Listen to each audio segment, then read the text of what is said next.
Bienvenidos una vez más a 1000 libros y una bibliotecaria, el rincón donde los libros no solo se leen, sino que se conversan, se piensan y se sienten. Hoy vamos a adentrarnos en uno de los títulos más mencionados del siglo XX, un libro que más que novela se ha convertido en advertencia, en símbolo y en metáfora de nuestro tiempo. 1984 de George Orwell. Déjame empezar con una imagen. Un póster en blanco y negro, con la mirada fija de un rostro masculino. Debajo, una frase inquietante. El gran hermano te vigila. Si no supieras de qué libro hablo, ¿no pensarías que es un cartel actual en medio de nuestras cámaras, teléfonos inteligentes y algoritmos que todo lo registran?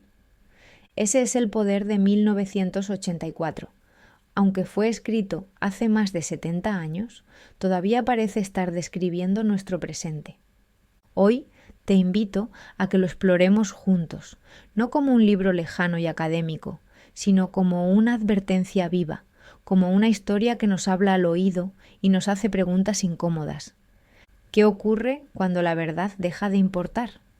¿Qué pasa cuando la vigilancia se vuelve parte de la vida cotidiana?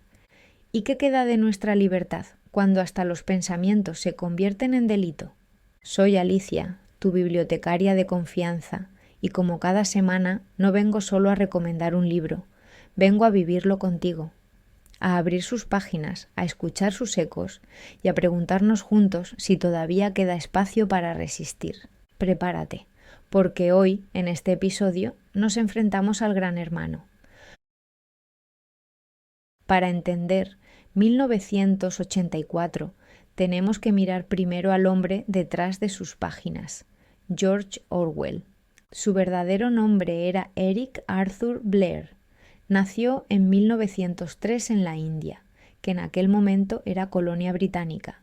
Su padre trabajaba en la administración del imperio, pero Orwell nunca se sintió cómodo con esa vida colonial.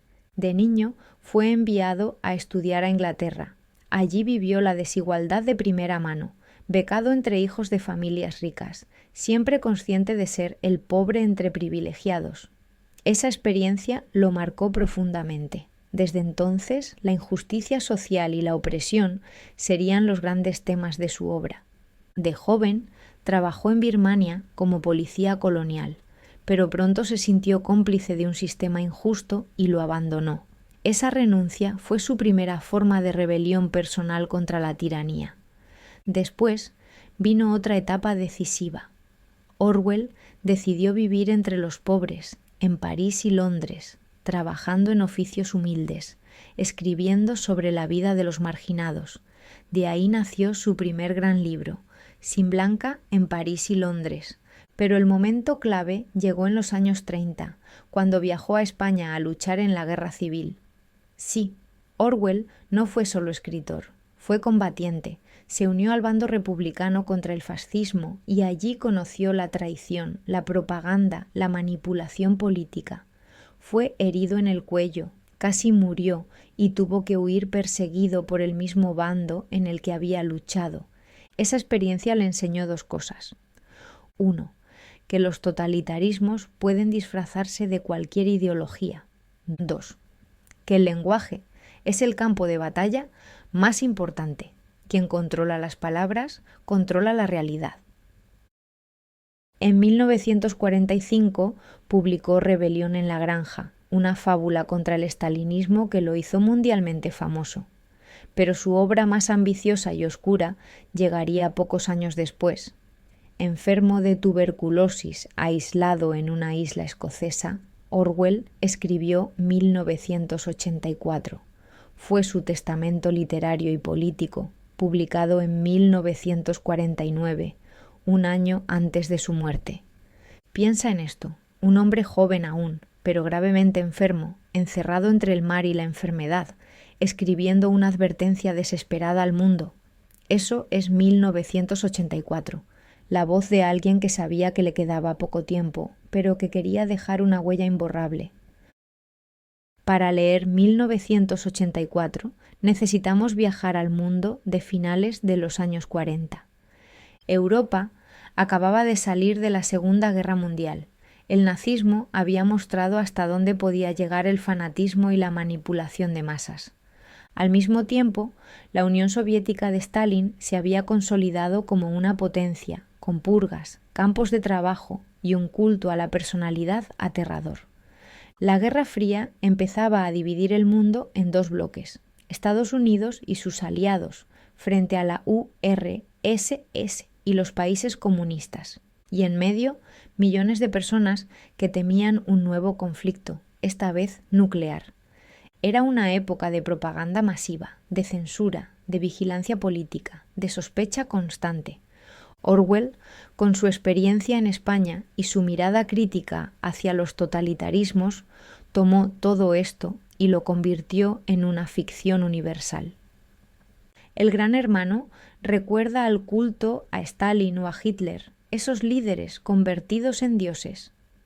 El Ministerio de la Verdad se inspira en la propaganda nazi y soviética, donde la historia se reescribía constantemente.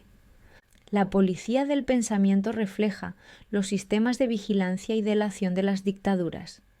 Y la idea de la neolengua tiene raíces en cómo los regímenes manipulaban el lenguaje para moldear lo que la gente podía pensar. Pero aquí está la genialidad de Orwell.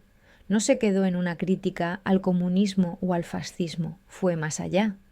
Creó una distopía que trasciende ideologías, porque habla de un poder absoluto que podría surgir en cualquier parte, bajo cualquier bandera. Por eso, 1984 no envejece, porque no critica un sistema concreto, sino la tentación eterna del poder de controlar la mente y la vida de las personas. Y por eso hoy, en pleno siglo XXI, seguimos leyendo este libro como si fuera nuevo.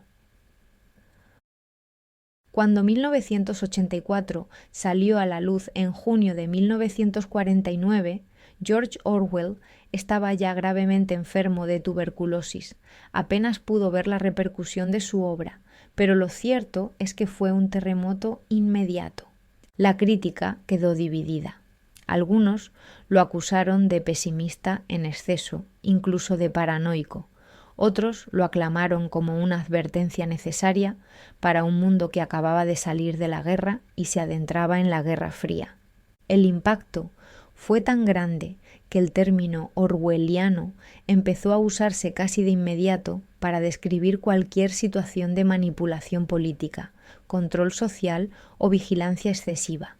Y piensa en esto, no muchos autores logran dar su apellido al lenguaje cotidiano. Orwell lo consiguió.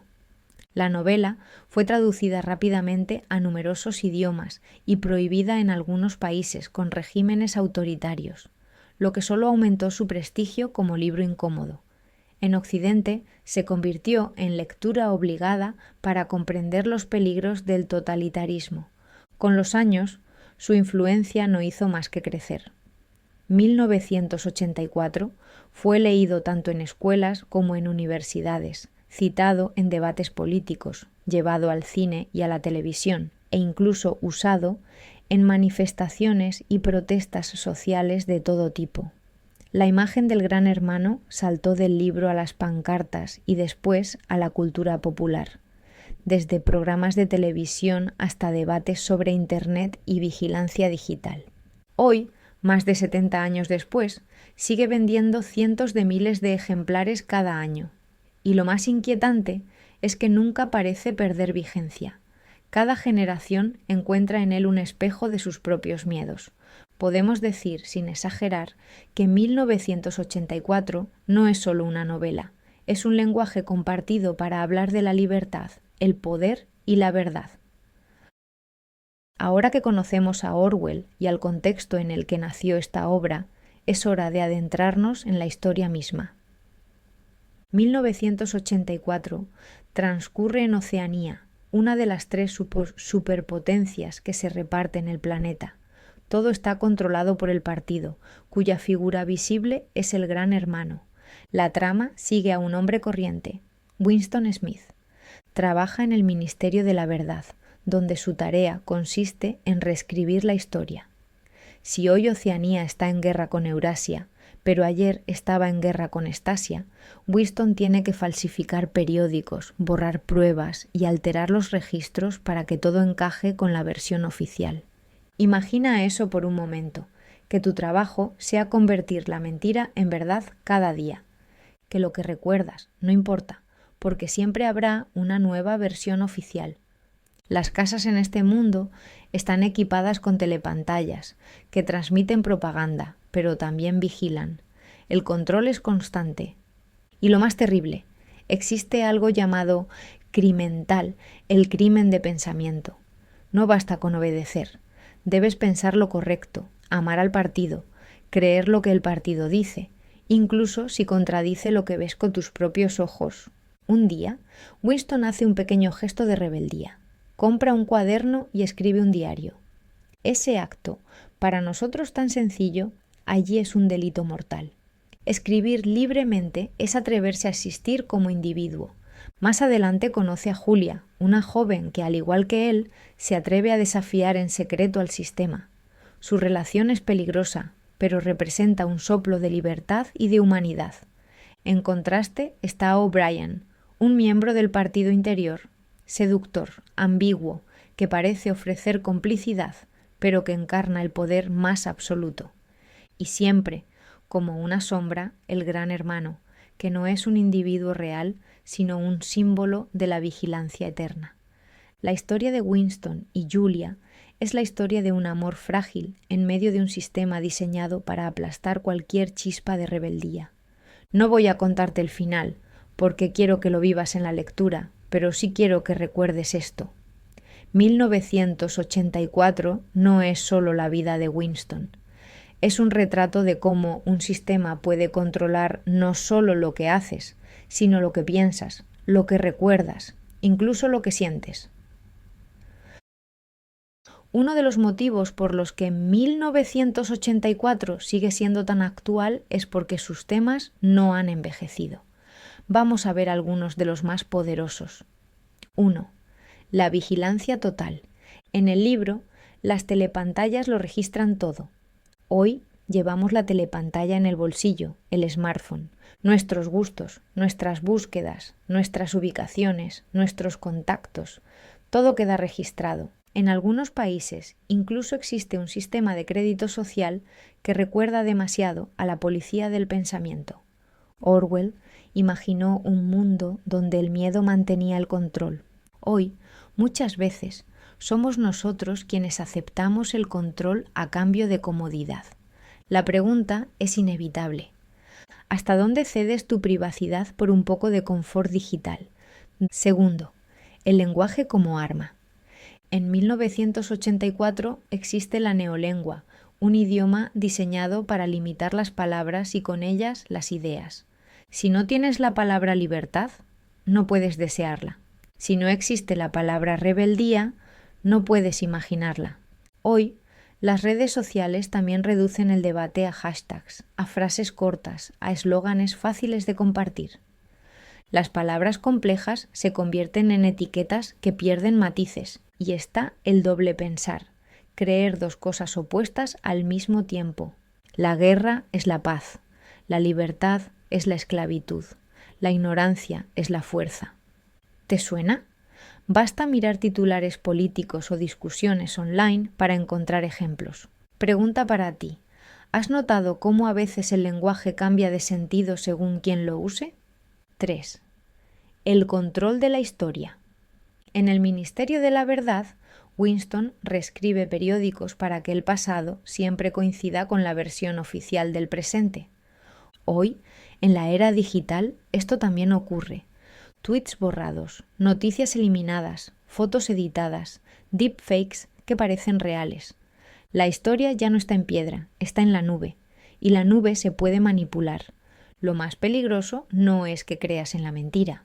Lo más peligroso es que termines sin creer en nada. Cuando nadie confía en nada, el poder hace lo que quiere. Pregunta, ¿recuerdas una noticia que cambió radicalmente y ya no supiste qué creer? Te traigo algunas frases icónicas de 1984. El gran hermano te vigila. La guerra es la paz. La libertad es la esclavitud, la ignorancia es la fuerza. Quien controla el pasado controla el futuro. Quien controla el presente controla el pasado. Cada una de estas frases no solo pertenece al libro, sino que se ha convertido en parte del lenguaje cultural de nuestro tiempo. Y eso demuestra la fuerza de una novela que, más que contarnos una historia, nos ofrece un espejo incómodo.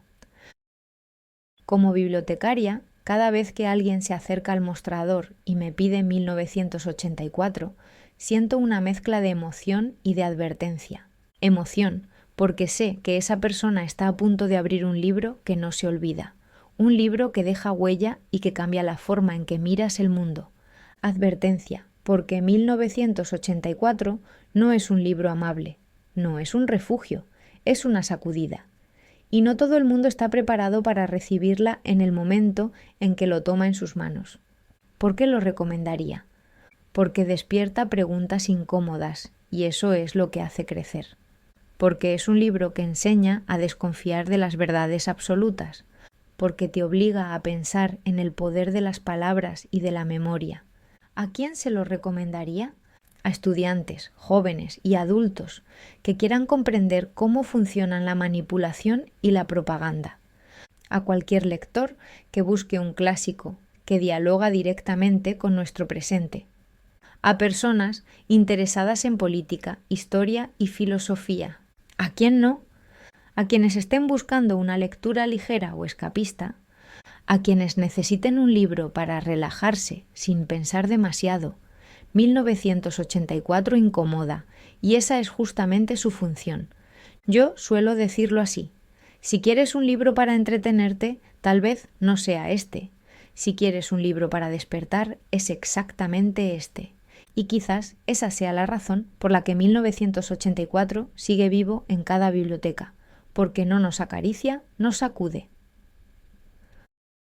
Después de todo este viaje, ¿qué nos queda de 1984?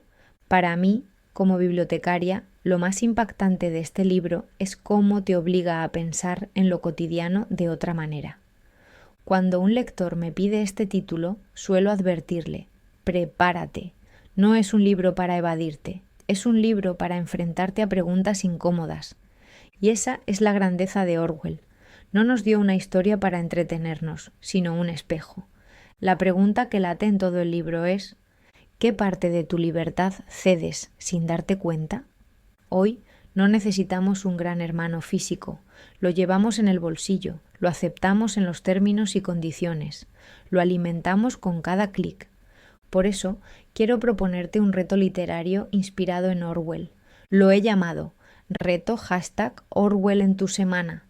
Tienes 3 opciones, pero también puedes inventar una tú mismo y contárnoslo en comentarios. 1. Revisa los permisos de una app en tu teléfono. Desactiva al menos uno que no sea esencial. Haz consciente ese gesto de recuperar un poquito de privacidad. 2. Escribe un mini diario durante un día, como Winston, aunque sea solo una página. Pero escribe lo que realmente piensas, sin filtros, sin hashtags, sin correctores automáticos, solo tu verdad. 3. Elige una frase de las noticias y reescríbela en tus propias palabras, con claridad y sin adornos. Es un pequeño ejercicio contra el doble pensar. Cuando lo hagas, cuéntame tu experiencia en los comentarios o en redes con el #Orwell en tu semana. Me encantará leer lo que descubres. Y ahora sí, llegamos al final. Quiero despedirme recordando algo. 1984 no es un libro que nos diga esto va a pasar, sino un libro que nos advierte: esto puede pasar si no lo evitamos. La libertad empieza con algo tan pequeño como decir 2 más 2 son 4. Defender lo obvio, lo simple, lo verdadero. Así que, querida oyente, te dejo con esta reflexión. ¿Qué pequeño acto de libertad puedes elegir hoy en tu vida cotidiana? Gracias por acompañarme en este primer episodio de 1000 libros y una bibliotecaria. La próxima semana seguiremos con otra distopía inolvidable, Un mundo feliz, de Aldous Huxley. Y te adelanto una pregunta que guiará nuestra conversación. ¿Es peor perder la libertad por miedo o perderla por placer? No te lo pierdas. Si este episodio te hizo pensar, suscríbete, comparte y déjame tu comentario. Porque cada vez que dialogamos sobre un libro, mantenemos viva esa llama que Orwell temía ver apagada. Hasta entonces, feliz lectura.